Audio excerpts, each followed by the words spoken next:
Ladies and gentlemen, good morning to Australia, good morning to America, good evening to Greece. We continue our lectures with the 7th lesson of Hellenic education, and right now I give the floor to Professor Mr. John Hadzopoulos. Thank you, Coordinator.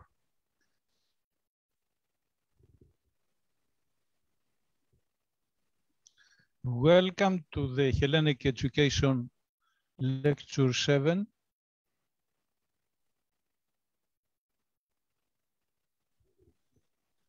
The previous lessons on the YouTube are in those 6 links. They are listed here. And today we are going to talk about curricular reorganization at all levels and the virtuous person. And these are the topics we are going to cover. In the laboratory, Eleni has prepared A Good Man is Hard to Find by Flannery O'Connor. And we'll make the discussion and practice about internal and external balance. Now, program study of studies curricula. In the first place, Hellenic education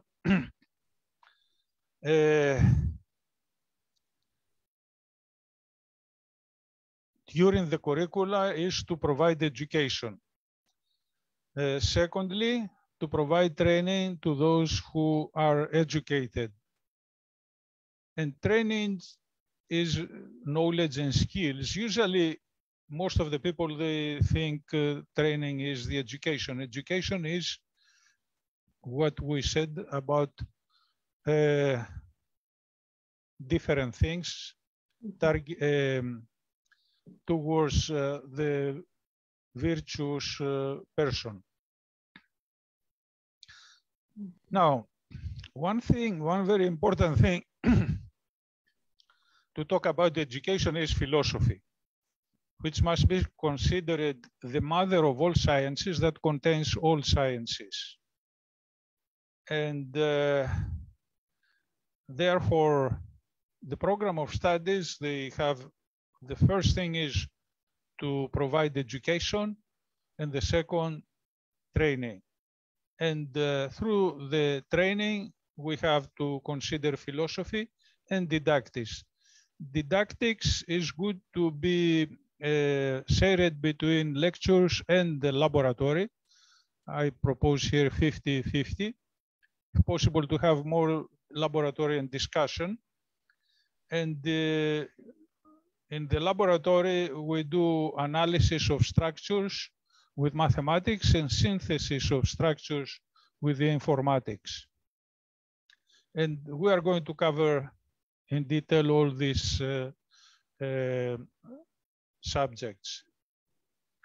Now, about philosophy. In the philosophical schools, they usually had in the main entrance this saying, με δεις αγιομέτρητο συσίτο, do not enter if you don't know geometry. And of course, philosophy, as we said, must be considered the mother of sciences that contains all sciences. I just give here the definition of philosophy from the Oxford University to help the person to develop analytical rigor and the ability to criticize and reason logically. I put myself in on parentheses on any matter. But for 1500 years, philosophy has been separated from the sciences, and philosophy without scientific support is dead. Also, I want to emphasize here that the PhD degrees provided to, at least with the American universities, is called a Doctor of Philosophy, and they don't include any specialized title, just Doctor of Philosophy. And this is very important also to take into consideration about philosophy. we have to understand that Hellenic education gives its own definition for education. And as we said,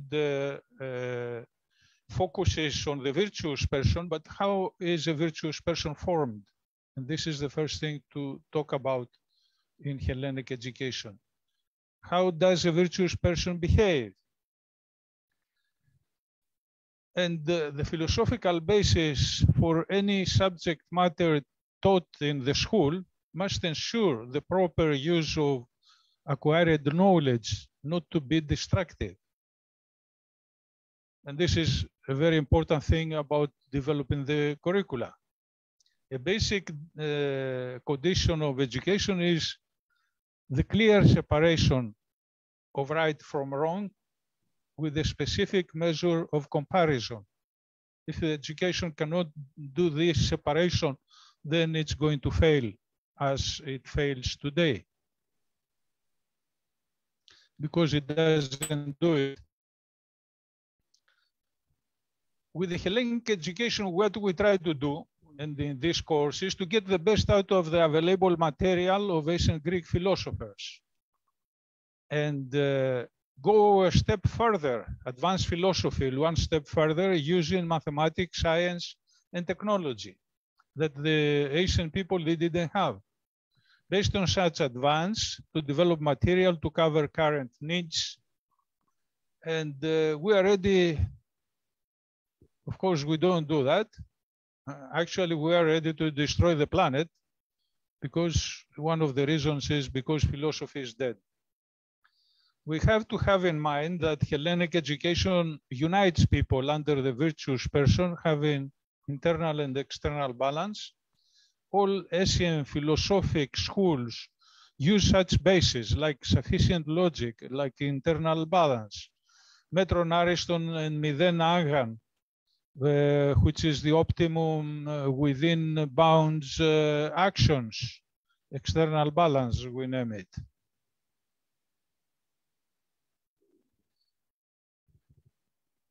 The virtuous person, we give a clear definition. It's given, defined by both Plato and Aristotle. And also in the Hellenic education, education is the therapy of the spirit. When the body is sick, needs medical care. When the spirit is sick, needs education. Education and aesthetics, the sense of the beautiful. This has to be created to the educated people, the sense of the beautiful. Like literature, music, painting, sculpture, theater, arts, etc.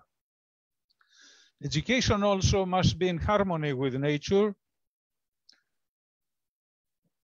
As we said, virtue does that, midway of virtue, and have minimum bias, minimum prejudice, and minimum bias on that.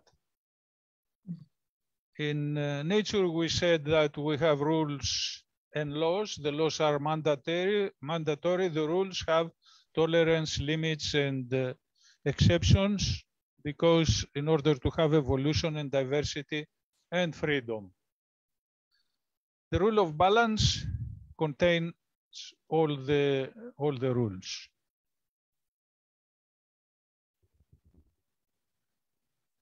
So the first thing to repeat in the curricula is to talk about the basis for education. And we derive two models. The one is the Platonic, we call it internal balance, a continuous effort for adequate logic to balance desire and anger. And whatever gets off this balance is the human error. So we need to be able to do desire management and anger management in the internal balance.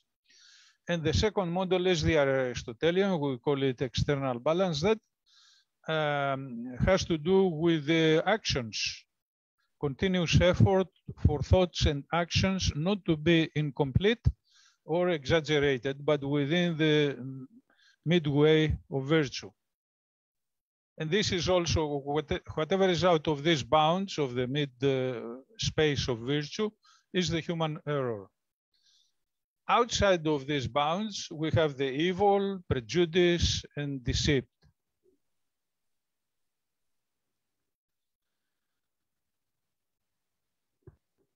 Now, as we said, education has to distinguish right from wrong and have a measure of comparison to do that. Right is strived for internal and external balance. And similar meanings about right is good and virtuous. We use these words.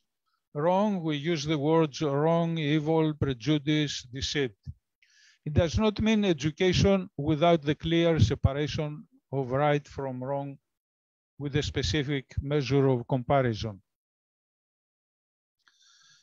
Also, we talk about the justice.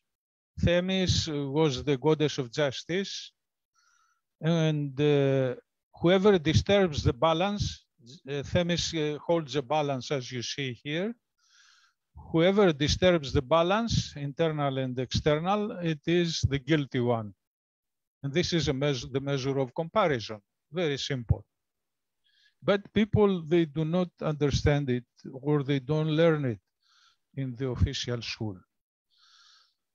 Then we talk about the neural structure of the brain, and we give this example that a person without physical limitations want to pass an obstacle, walking in a straight road, has to raise the foot.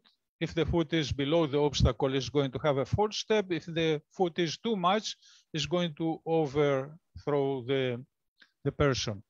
And we said there is, these are the limits, like the mid space of limits. This is the mid space. And this is actually the mid space of virtue. When the foot is raised below the limit, we have error with negative sign. When the foot is above the limit, we have error with positive sign.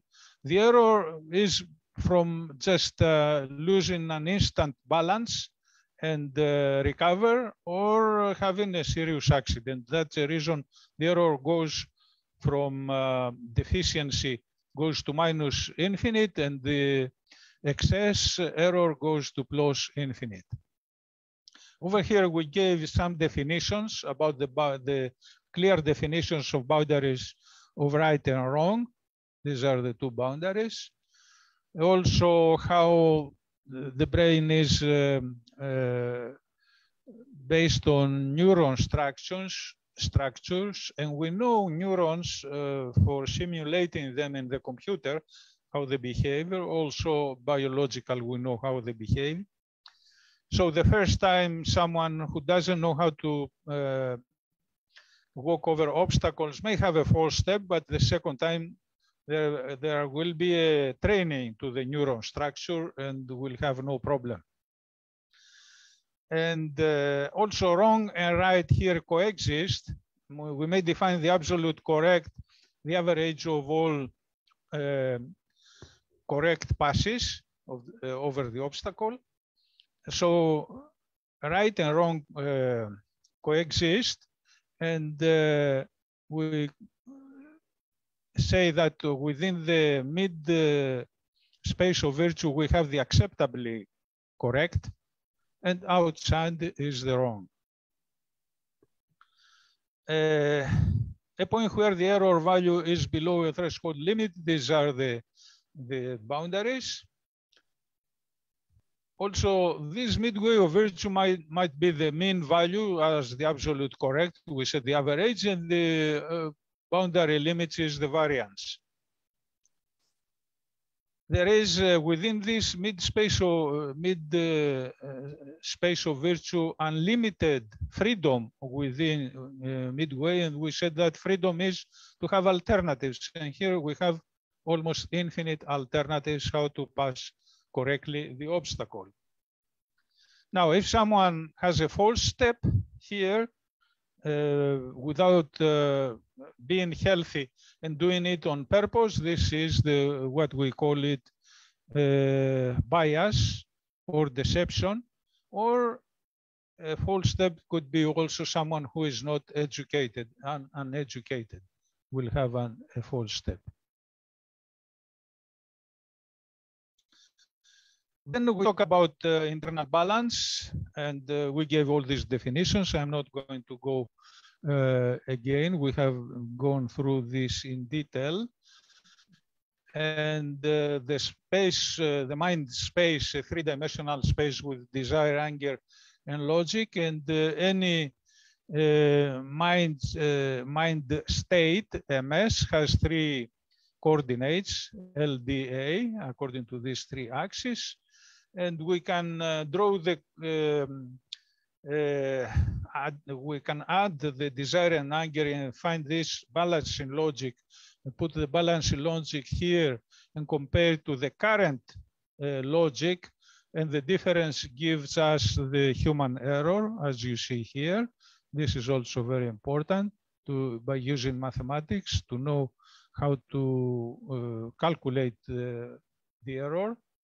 Then in the external balance, we defined the limits as plus and minus 1, okay, with this analysis here, which we have gone through detail many times. We said that the error distribution diagram here is when we put the error in the x-axis, and in the z-axis here, we put the, if someone has commits an error X, how many people commit this error? In the z-axis, we know how many people are. Okay, and we did this curve here. It looks like with the plus minus 1, and okay, looks like the Gauss curve. And then we said that while this could be the ideal society to function in this way, the real society looks like this, with biases, groups with certain biases, as you can see here, positive and negative biases. And we derived several things about what is the destructive energy of a group, what is needed to have peace, or stable peace and unstable peace, and that education is the effort to minimize the biases and bring all these groups together here in the middle. Today's society functions this way. That's the reason while we have so many interesting things to do, like the exploration in space, etc., we try to destroy the planet.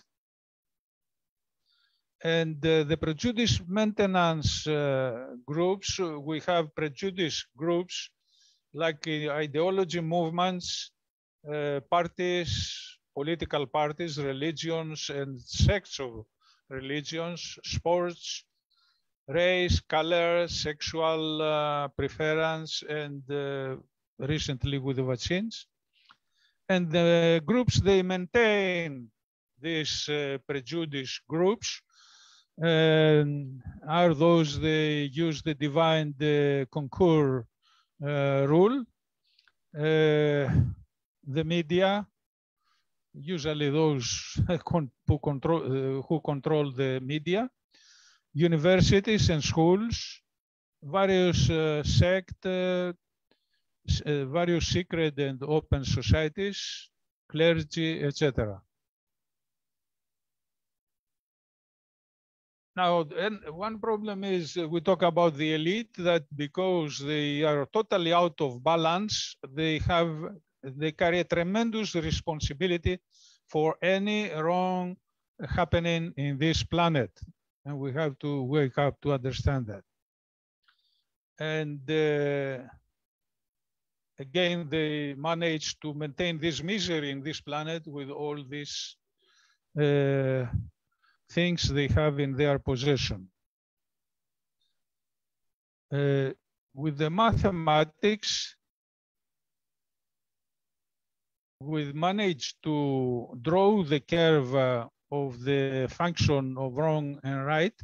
We said y is the right, x is the wrong, the area inverse proportional. How this function is behaving when we plot it, we make the diagram, is in this way when we come from the plus infinity towards 0, goes asymptotically to plus infinity, while when we go from minus infinity to the 0, it goes asymptotically towards minus infinity. So in the location 0, if someone B, if there is an entity with all its function works with error 0, then we have a correctness or virtue ranging from minus infinity to plus infinity, and this cannot be a human being. This is a supreme being, a supreme entity, and we see with mathematics what we can do. We can discover things like that that we cannot otherwise think about. And we talk about this. Now, about the mathematics. We said earlier that with mathematics, we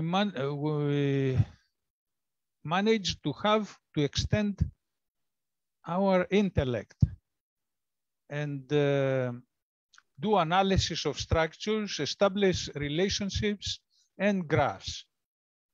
Also, we said about mathematics, we may have the functional model and the stochastic model when we have in the analysis of the structures components with random behavior.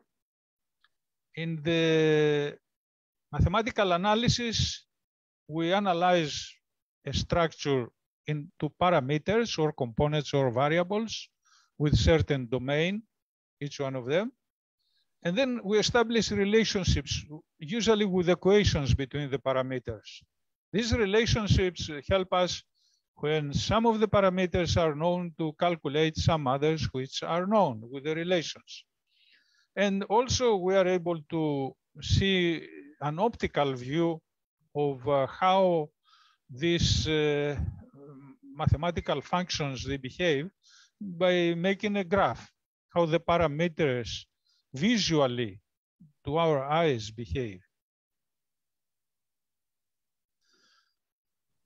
In the informatics, the first thing we try to do is to demystify the computer and use of computer science to make the learner smarter than the machine and not just a keystroke pusher.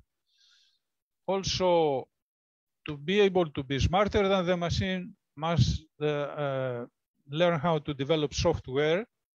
And this is done by working on algorithms, developing code, doing evaluation, verification, and documentation. This is needed to develop software. We said about computers that their architecture is this one, okay, central processing units, random access memory, bus to connect all these devices, input and output controllers. And of course, I give you an example here how with the codes, the binary codes, we can solve a very simple problem. You see many steps here to do it.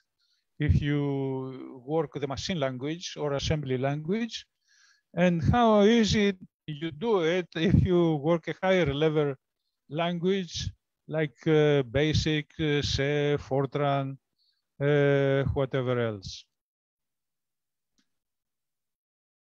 Now, to develop material and use efficiently the didactics in the education system, we have to use the mathematics to do the analysis and use the informatics to do the synthesis. Analysis alone is difficult to convince someone that has learned something. But if you do the synthesis and get the results, then you are confident you grab the subject. And this is, informatics is really the high tech we have today that help us to do that. And I'll give you an example. For instance, I take an example like geographic information systems, that it is in my specialties. Now, if we want to develop a course module, what we do is we make this is a prototype, problem analysis, basic scientific analysis, formulation, etc. And then we have the technology, hardware, the software to work with this kind of hardware. The philosophy, again, I repeat here, is every trainee to use the computer as a tool should become smarter than the machine. And this is how the education or the didactic process is proceeding with this example. And again, the basic steps: scientific analysis of the structure mainly with mathematics, synthesis of the structure with an algorithm, computer programming using a computer language, and produce software and get input and get results. Again, this can be done. Here is the course of basic scientific analysis. You see here the diagrams.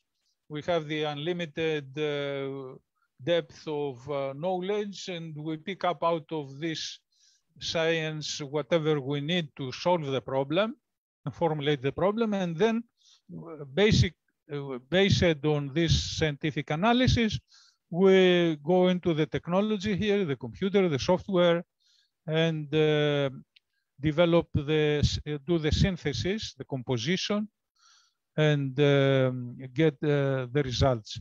Over here also, the moment we finish software, it is the time to do the revision. That's the reason it's open over here, as you can see.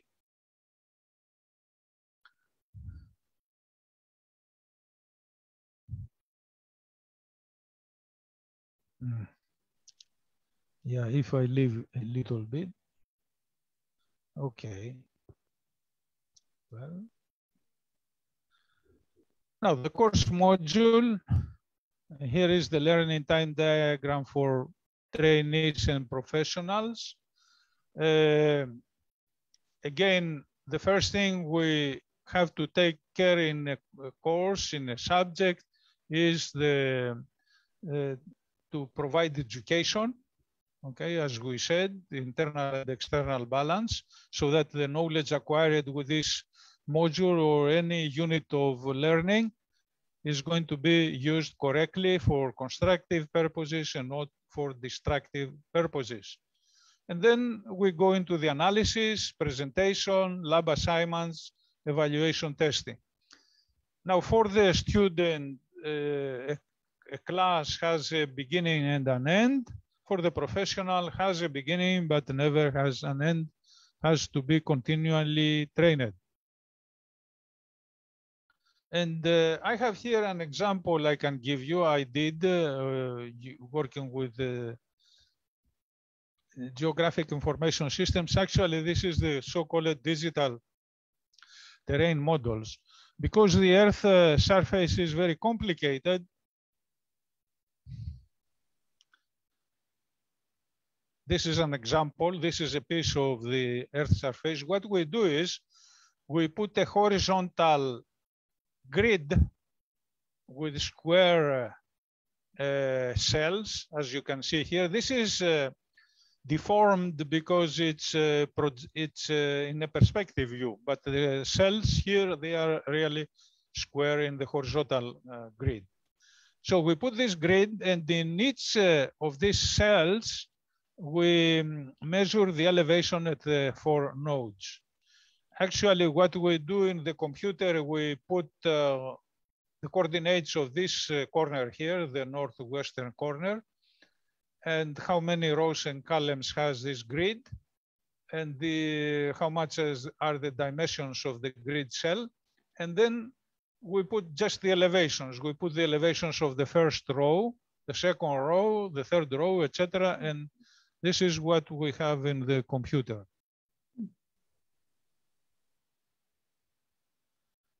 Now, therefore, the idea here is if we have the elevations of a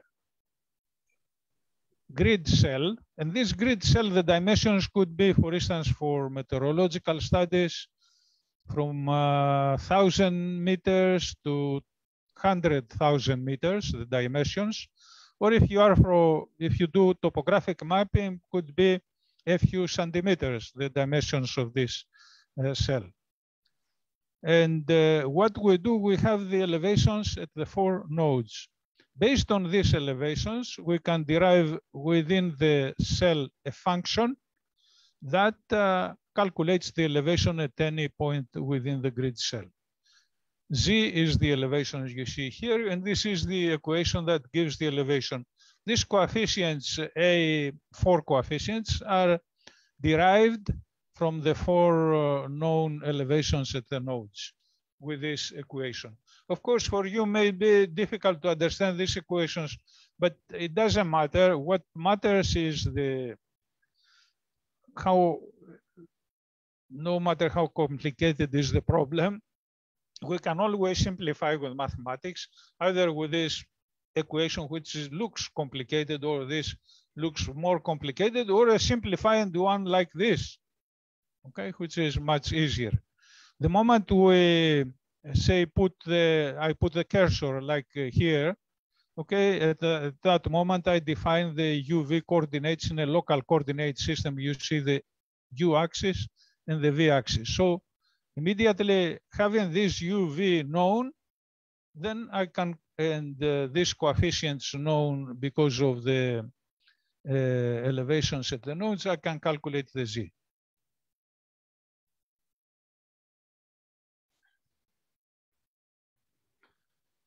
Now, actually, I do that, and as we said earlier, we did the scientific analysis. This is part of the scientific analysis, okay? This part here is, and the sketch and everything is the part of the scientific analysis we said earlier. Now we go into the synthesis with the computer, with the technology. Of course, this is the way we put the data in a file. Okay, we put a header and we say we have 27 rows, 31 columns.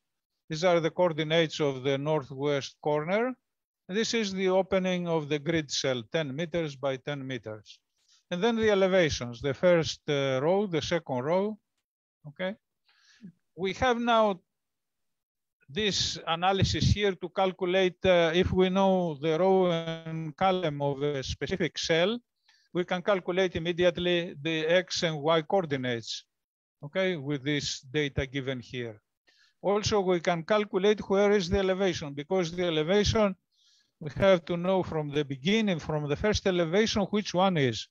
This one, which is in the second row and 12th column, is in the 49th position, okay, right here. This is, if you count the elevations from the beginning, this is the 49th position. And I can give you an example how this works later on.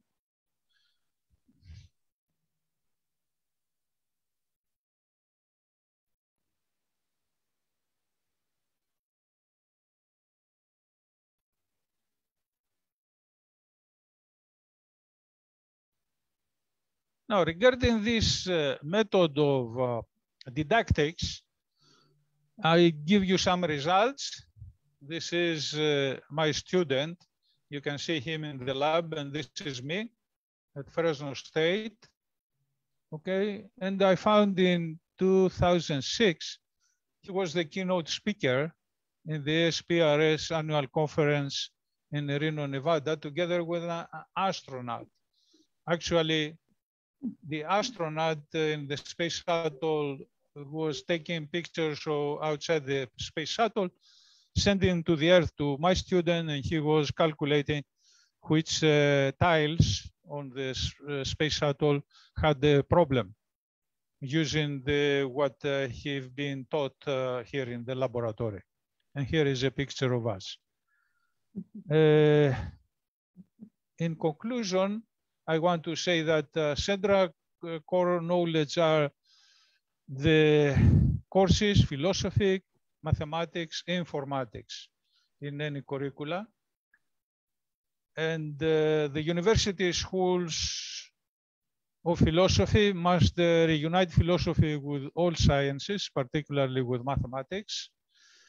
And as PhD means Doctor of Philosophy, so any degree should contain the term philosophy to graduate, to guarantee that its holder is aimed at a virtuous person.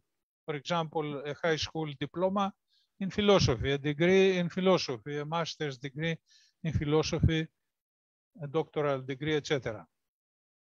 The School of Humanities, Law, Policies, and Economics to use in its analysis as a measure of comparison of the virtue and the virtuous person with the internal and external balance. And each course at all levels of education contains in the introduction a section that analyzes how the knowledge to be acquired will be used properly with emphasis on internal and external balance that characterizes the virtuous person. And I'm going to go now. What happened?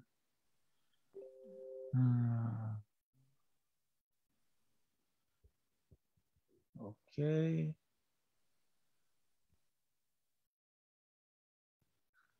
We have, let me go here.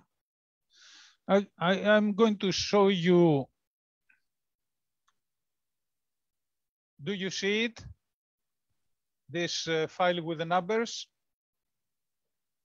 I see conclusions, the slide with conclusions. Oh, yes, now I see it, the numbers. Mm-hmm. Oh, did you see the numbers? Yes. Okay. Mm-hmm. Let me put it again. All right. This is the file with the numbers I show you. Okay. You see lots of numbers because you saw it. It was this grid I show you. It's really quite large. Now, I'm going to run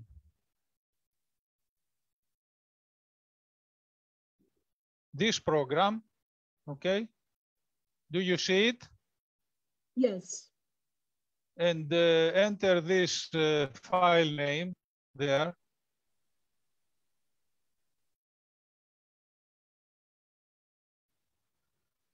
Okay. And try to put a row and a column to get the elevations, to bring the grid cell values here. Over here is the 4 values at the nodes. See how we can calculate the elevation. So let's put the 11th column and the 8th row. I put this because this is a very deformed cell, has many differences in elevations at the nodes to show it how it works. We say bilinear interpolation, and you can see here the elevations at the nodes. This is the first elevation up in this corner. And this is the elevation at this corner. You can see that this elevation here is high, a little bit higher than this. But the other ones, they are very low, about 4 meters difference. Okay. Now, if I click within this grid cell, then immediately gets me the coordinates, the UV coordinates you see here, or the XY coordinates, and the elevation. This is the elevation. This is 145 something. It's within the range of these values at the corners. And this how it calculates the z is with that equation I gave you. Okay. So this is what I wanted to explain to you, how the Greek, the Hellenic education works, not only to have the virtuous person, but also to use didactics that utilize science and technology together so that science does the analysis and technology does the synthesis to make sure that we understand what we are talking about. Thank you very much.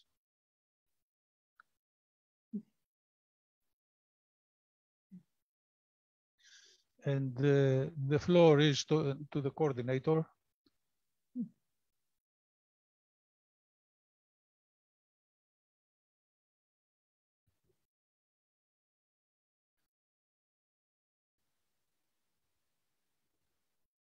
So, Dimitris, your microphone is off.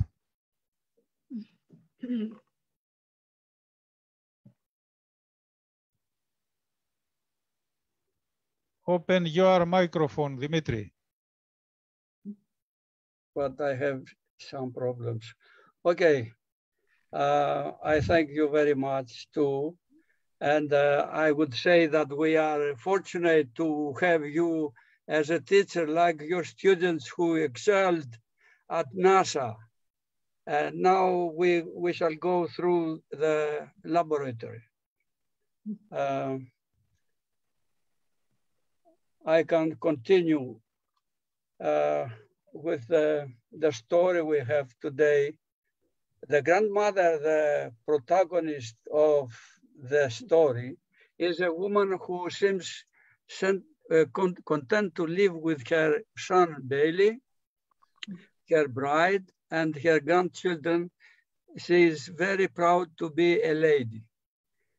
The narrator refers to her as a grandmother when at least one grandchild is alive, an old lady when her grandchildren are dead, and a young lady as remembers a plantation house near her home in Tennessee.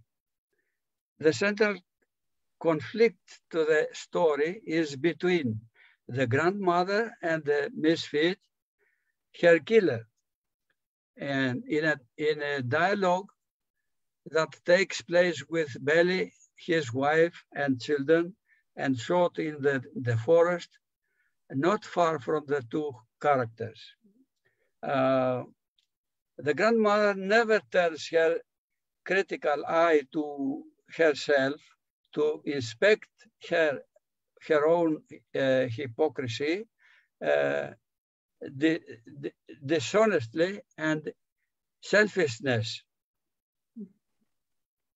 It is a lack of internal balance because considers herself morally superior to others as being a lady and judges others freely and often.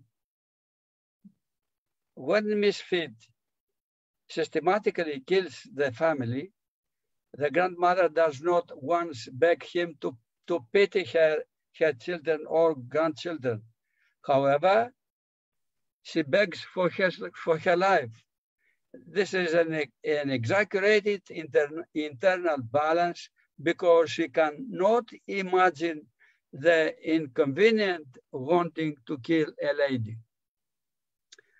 She criticizes the mother of the children because she did not travel to a place that would allow the children to flatten, and compares the face of the mother to a cabbage. The same behavior of Bailey's older children, two fools, noisy and disrespectful. Their egocentrism is so extreme that they never realize that their mother had a broken shoulder. They have learned to manipulate their parents by screaming and shouting at them, a behavior that their grandmother has learned to start.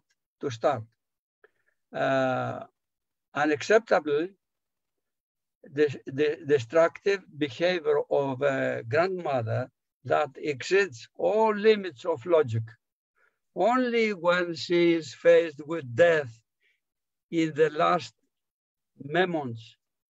moments of her being alone with the unadopted, she realizes that she has done wrong in her life. Instead of being superior, she realizes that she has flaws like everyone else. An external balance to find herself. Grandmother's head clears for a moment and she realizes, albeit in a limited way, that she is responsible for the man in front of her and is connected to her by kinship ties that have their roots deep in the mystery that was simply, and at this point, he does not right thing. He makes the right gesture for his actions. O'Connor's reference to the mystery of which the grandmother spoke in the incarnation of Jesus as Savior, as a means of forgiving people of their sins in order to be eternally united with God. And in this context, the kinship refers to all people being descendants of Adam and Eve, who committed the sin that would forever separate people from God and bring death to mankind as punishment for original sin. O'Connor further clarified that the grandmother's actions were selfless. The grandmother does not deal with God at all, but extends her hand to touch the inconvenient and external balance of both grandmother and the unadopted, the killer, because the family is punished with sins due to grandmother's behavior. The inappropriate is touched by the grace that comes through the old lady when she recognizes him as her child, and she has been touched by the grace that comes through him in his particular sufferings. And then when she tells the misfit that she recognized him, I think it was an error, because the deprivation of religion and church life of both the grandmother and the murderer of social life is catastrophic, and the absence of religion in storytelling forces him to kill them all. That was a sin for all families to be punished. We don't know if the misfit's eyes were red, rimmed and pale and defenseless looking due to his sin. If so, after all, the punishment was worth it, as an imitation of the dead body of Jesus on the cross. And this, we can say, that is an exaggerated internal balance of Aristotle. Thank you very much. Thank you too. do you want me to share my presentation or not? Yes, you can go on.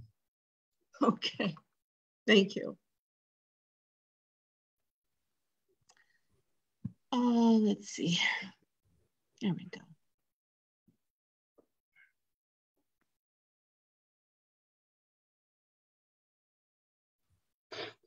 Okay.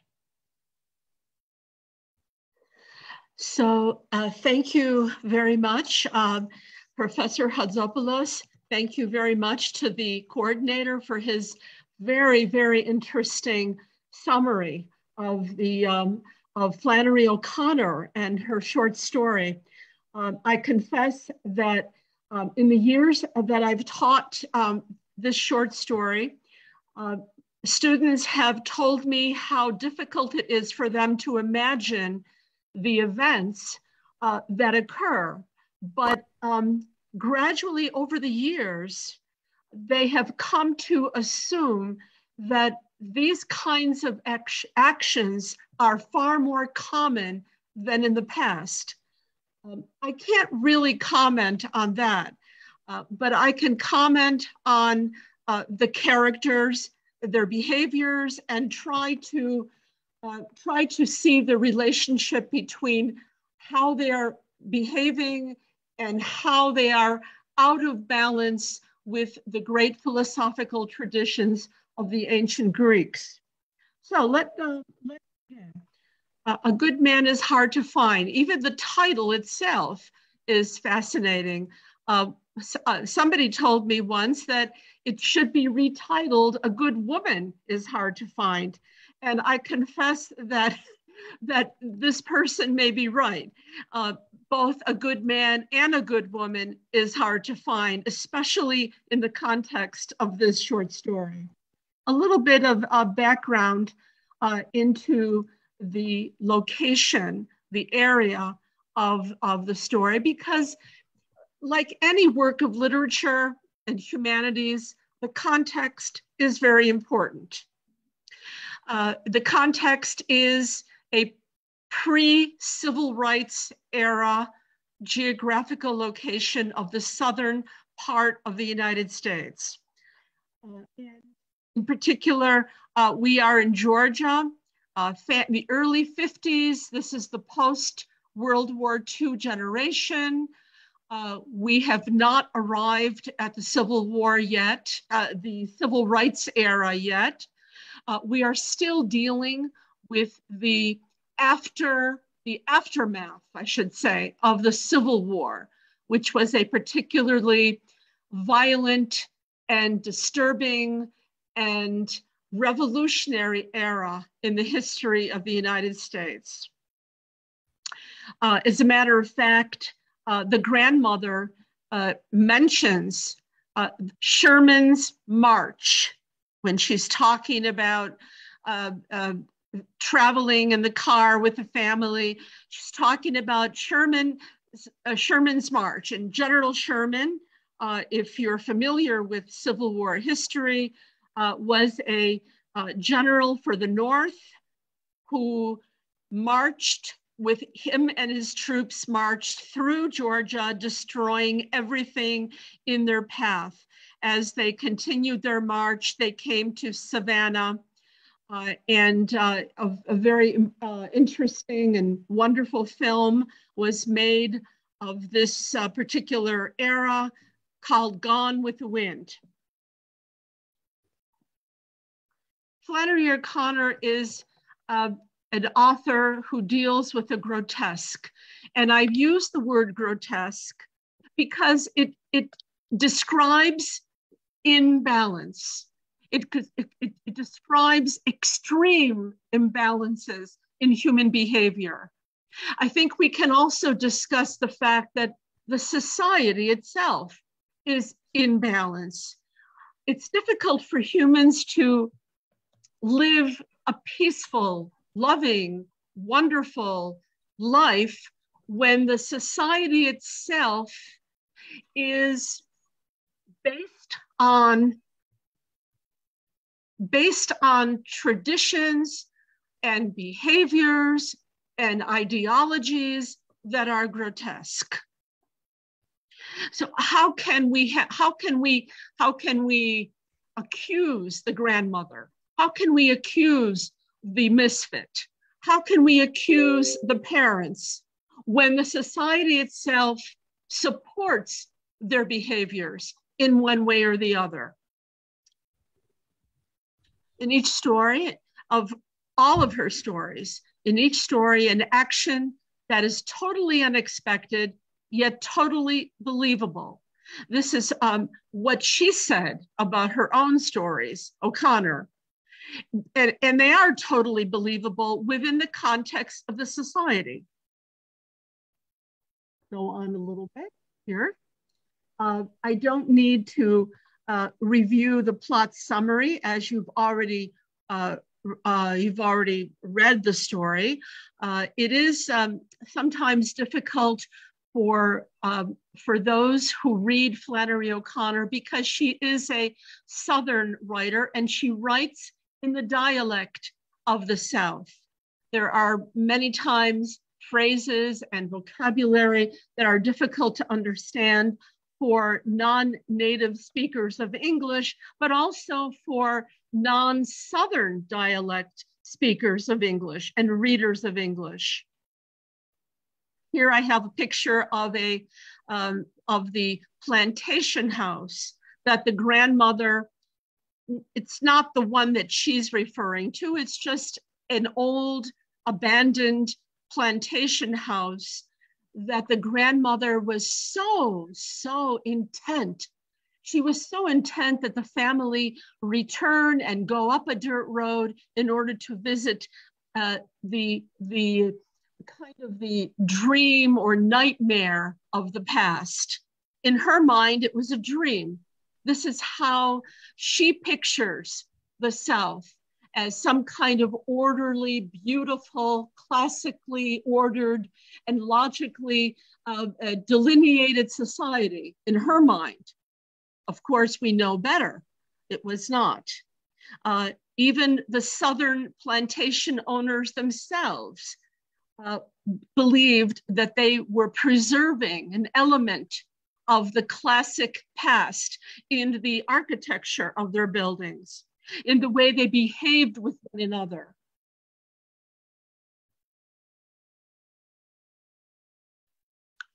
So one of the themes in the moral life of the characters in O'Connor's fiction are the discrepancies between their inner moral life and their external or interpersonal morality that they engage with each other. This is called, as we know, irony, and comes also from the ancient Greek word, presenting a discrepancy in the center of her stories, embodied by characters designed to illustrate this division between the inner and the outer, almost a schizophrenia of behavior. And we see that in many of O'Connor's stories, especially in this story as well. There are two kinds of people in A Good Man is Hard to Find.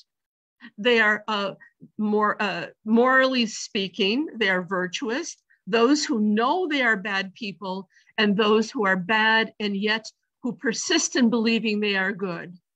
In one sense, the misfit knows he is bad. He's been to the penitentiary. He knows that he's done evil acts. Of course, he justifies everything. And then we have the grandmother, for example, who believes that she is good and everybody should be the way she behaves. Everybody should behave the way she behaves. And yet we know in the end, she is the cause for so much evil that befalls the family. We know the characters. Maybe Professor Hadzopoulos and Coordinator Voggelis would like to maybe mention how each character is awful or not in his own way, and do the characters change? And I think the mystery of the change is more clearly evidenced in the misfit. We're not sure that he changes at the end. My own opinion is he does not. Many others who have written about the story believe that he does. Of course, the grandmother, we believe, does change at the end, but of course it's too late. And the question also, who is the real misfit in the story? We've had many conversations about that over the years as well. Let's go on a little bit more. I think that when we talk about a story like this, we also have to talk about the society in which the story appears and is given birth to by writers. The society is the American society. And here we are presented with a mother and father who are very disengaged. They're not engaged with their children. They're not engaged with each other, at least from the short story that we see. Are they typical or not of American families in the early 1950s? I would say in many ways they are typical. In other ways they're not. But of course, in order to provide an understanding of the morality and the underpinnings of the story, the author is trying to present some exaggerations as well. The children are brattish, they're brats. Of course, they're never corrected. They're never taught. One wonders if they're living in some kind of anarchy. The way they behave with each other, they're never corrected. The only person who really tries to discipline them is the grandmother in her own way. The family is abandoning their community ties. They're searching out leisure in Florida. Of course, they don't end up in Florida. But here we have a family who is moving around. They're transitioning. They're not content with enjoying their own location, their own hometown. They need to go somewhere else. This is also indicative of America in the 1950s. But even going back further, today, of course, it's much more acceptable for people to move because of jobs, for leisure, for any reason. Of course, we know that the grandmother thinks life was better back then, the old South. Sin is something confined to the modern era. She doesn't believe that there was sin in the past. The sin is in the present. In this scene, the grandmother tells the misfit that he's a good person. You don't look a bit like you have common blood. I know you must come from nice people. Common blood meaning he's not from poor, uneducated class of people. Is she really believing this, or is she just trying to undermine his viciousness? At this point, when she says that, we already know that he's on the verge of killing the whole family. And then he says, "Yes, ma'am, the finest people in the world. God never made a finer woman than my mother, and my daddy's heart was pure gold." Now, if we believe him, we would say, well, here's an evil man. He's gone to prison for doing evil acts, and yet he came from a very, very upstanding and moral family. Is that possible? Of course, we know it's possible.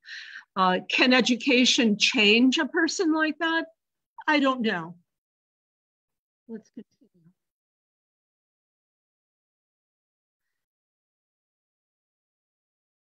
Sin versus virtue, or does sin lead to virtue? I don't want to read everything here, but I will read a little bit about this, especially down at the bottom of the slide. Are we virtuous because we have good or bad parents? Or do we sin because we come from a better class of people? Or can virtue be attained, as Dr. Hadzopoulos suggests, by learning about the forms and the means of Plato and Aristotle? Can our minds be disciplined into becoming a better person and creating a better society, a virtuous society, no matter what kind of family background we come from? The grandmother is confronted by the arbitrary, unpredictable, innate nature of human sinfulness, the misfit. The misfit is confronted by the grandmother's vision of himself in herself.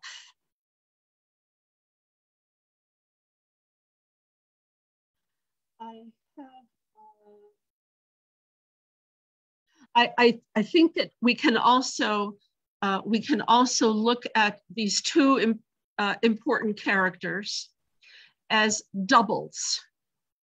They are very, very comparable to each other. The grandmother recognizes the misfit like a son in need of her love. Again, I emphasize that, is she genuine? Is she being honest, or is she being manipulative? I'm not sure about that, even after reading the story 20 times. The misfit seems to recognize what the grandmother has achieved. She would have been a good woman, and his need for her, but rejects love, choosing meanness instead at the end. I have a slide here for our class, or for whoever is listening to our class, just to remind us again of virtues, and then to think of the characters in terms of their deficiencies, their excesses, and whether any of them have attained any kind of virtue. And finally, the last slide, Dr. Hadzopoulos, you sent us your understandings of the grandmother and the misfit. I put them into this slide. And Mr. Voggelis has already told us how he thinks of the characters as well. The grandmother is out of internal balance, and her defect is logic. She, for example, the desire not to go to Florida and to go somewhere else. And another defect is when she suddenly blurts out that she recognized him. Her arrogance is astounding. She dominates the conversation. She has many, of course, she has many defects. She has many defects. She dominates the conversation. She treats her son and his wife as if they were children. She is deceptive. She brings the cat, even though she promised she wouldn't bring the cat. And of course, the cat jumping and hitting the driver causes the accident. She has many defects. I can't think of any other any positives. The only other possibly positive that the grandmother might have is that she is what's the word? She doesn't think before she acts. I'm not sure that's a positive. Okay. Certainly the ancient philosophers would not believe that that would be a positive. They would believe that there's discipline required before action. She is, in a way, she's very spontaneous. In our society today, spontaneity is often rewarded. we think of spontaneity as being almost a synonym of being honest. Plato certainly would not agree with that. Of course, he would agree that honesty is a virtue, but not spontaneous honesty, especially when it hasn't been reined in, it hasn't been disciplined by knowledge and by education. The misfit reminds us, I think, of Meursault. He is a very postmodern, nihilistic kind of character. And the author has told us in many of her essays that she was very interested in, she was very in existentialism, and she was very interested in Kafka as well as Camus. He has a certain internal balance, but within his own rules, as Dr. Hadzopoulos has said. But he's out of internal balance of society rules.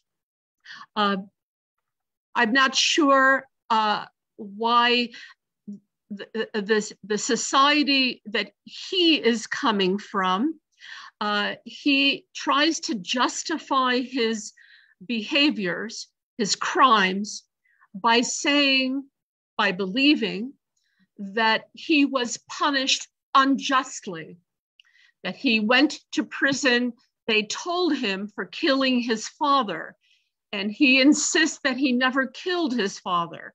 It's a very interesting proposition, and because of the injustice that he faced in his life, he will now, of course, create horror and mayhem and violence in other people, innocent people, anybody. Very similar to what Meursault does.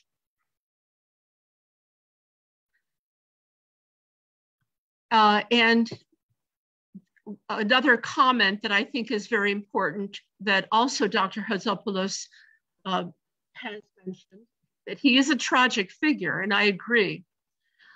He is a victim of the correction process in the society that he has grown in, and criminals must go through a process of correcting.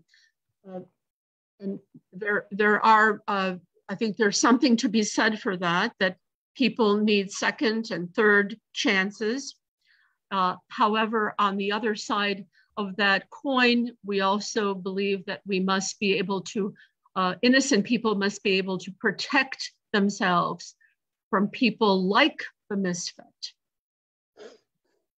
So I think this is all I have. I wish we had some more interaction with our class members, but maybe in the Facebook page, we will have some comments about the short story.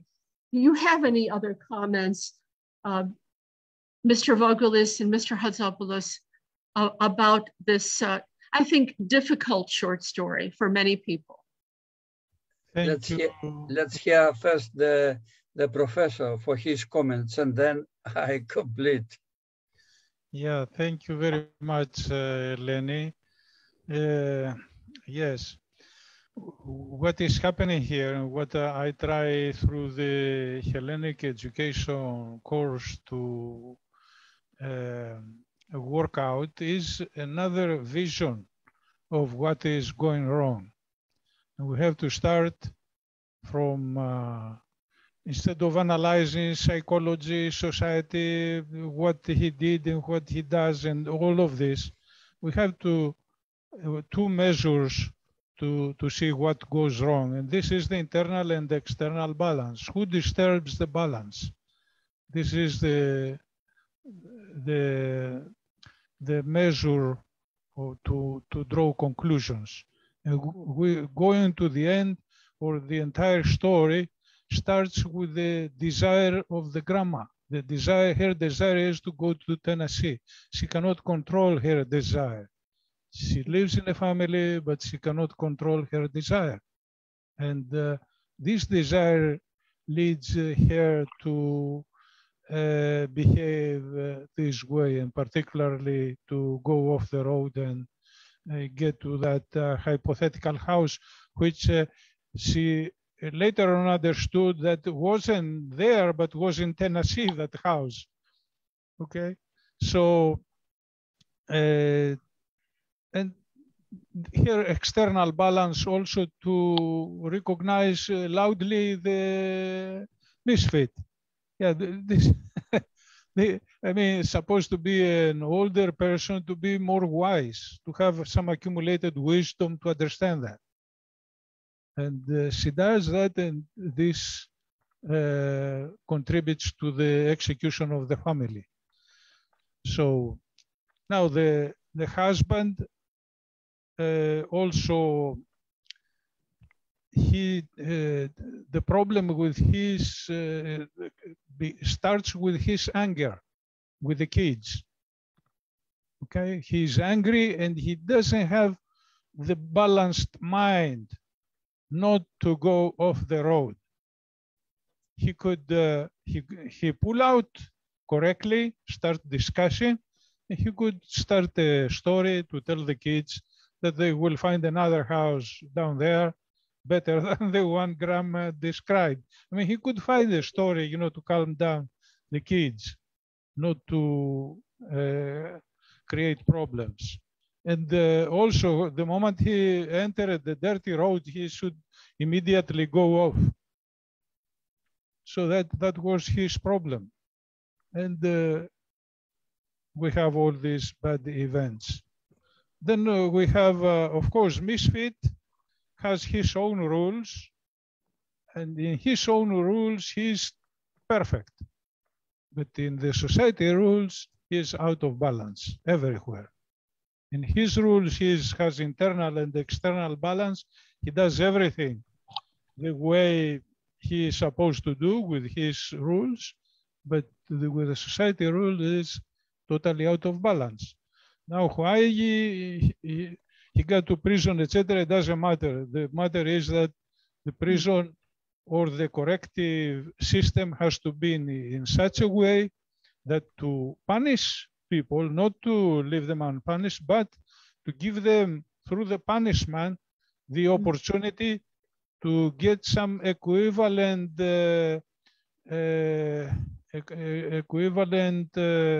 compensation for the crime they did.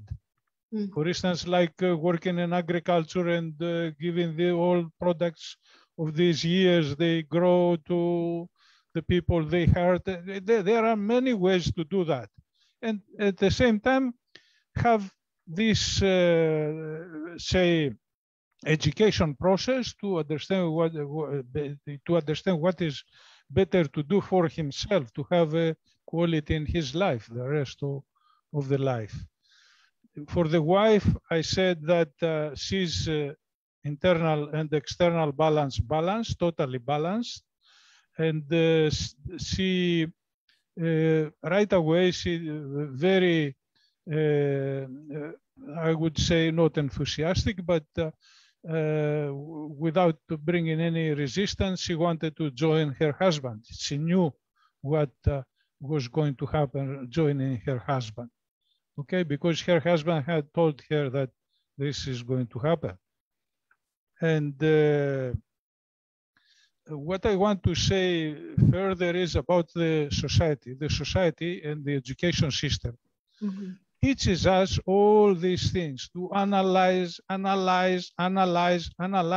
but not to give us this particularly measure of what is wrong, what is right, and be able to immediately, every citizen, if saw something wrong, to say, hey, this is wrong, stay there, don't go further.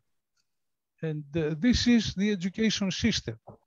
We see even in this conversation we do in the laboratory, we will see that we have been educated to take a story and analyze like, you know, all the kinds of detail, what was thinking, what wasn't, what I believe it was thinking this way, I believe it wasn't thinking this way, but this is not the substance. The substance is the internal balance that lead to the action, to the bad action. This is the substance. Now, I think otherwise this is a nice family. I wouldn't say the kids were bad.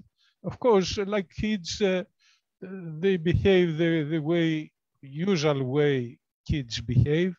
And also the parents to grow up the kids, to have the grandma with them. It was a family, a real family.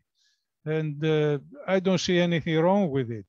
The wrong is wherever the internal and external balance is disturbed. That's where the wrong is. And this is something, you know, I hope to understand in this class. It's as simple as like this. And if we take the events we face today with the nuclear holocaust and try to find out who disturbed the balance, it's very easy to understand what's happening, rather than looking, you know, what one here and there talks about. We know what's happening. And this is very important. If we would understand that, then we wouldn't get into this bad situation today. And I believe that this is Greek Hellenic education is the only way to be able to handle our bad things, you know, our animal things, I may say, wild things we have, and weaknesses. I would say weaknesses like being jealous, being angry, being, you know, desiring things that is we should not desire it, and things like that. And with the internal balance and external balance, if we know clearly what they mean, we can move ahead and be a better society, and you know, focus in our interest in this instead of destroying the planet, focusing, you know, to maintain it in the best condition and look out for space. And we have so many things to look around. And in the next lecture, I am going to talk about astronomy. And I mean, we have to so many things to study. Thank you very much. I think you make some very good points. You're talking about how we can transform society. And I think that picking up on that, you're talking about the exploitation of our fellow humans leads to all kinds of exploitation. How can Hellenic education change this this mad desire for people to exploit others for their own interests? I think that there's also a problem with individualism. We're living in a world where the individual is more important than the collective. And this leads also to, if it's good for me, then it's good for everybody. And this kind of attitude. So does that make any sense? Does that follow from your from what you believe? Yeah, actually this is true, but this is because the education system, particularly the official school, does not help people to get into balance. And also there is another thing to consider. Like I said, 0.7% of the population, they hold 41% of the total wealth of the earth. And these guys, you know, they do everything. They are affect the scientific community, the technology, the school, the education system, and everything. And this is happening because they are totally out of balance. And nobody cares about that. But we have to care. And if we knew, or the people, they were educated to understand that they are totally out of balance. And this is because we have all these evil things happening. Then they wouldn't be able to do things like they do. And the education systems in many, many countries around the world are based on, I think